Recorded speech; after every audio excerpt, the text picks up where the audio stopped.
Nagpapasalamat ako kasi binigyan ako ng dalawang mabuting magulang at pinalaki akong mabait.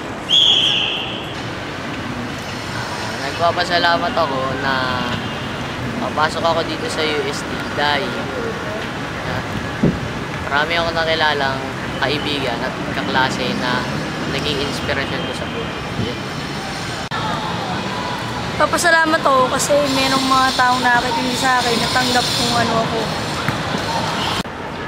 Papasalamat ako sa mga bagay na ibinigay sa akin ng aking mga magulang.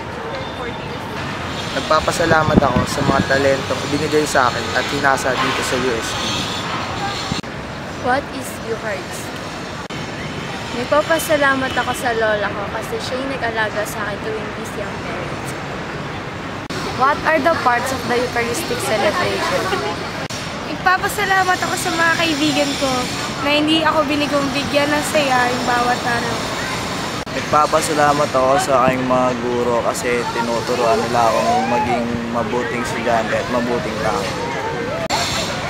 Nagpapasalamat ako sa pamilya ko sa pag-aalaga at pag-aarugang ginagawa nila sa akin. Sa suporta, sa pagiging kaibigan na rin. At sa lahat-lahat, sa mga binibigay nila sa akin. At sa kasayaan at katuwang pinapadama nila sa akin pag kasama ko sila.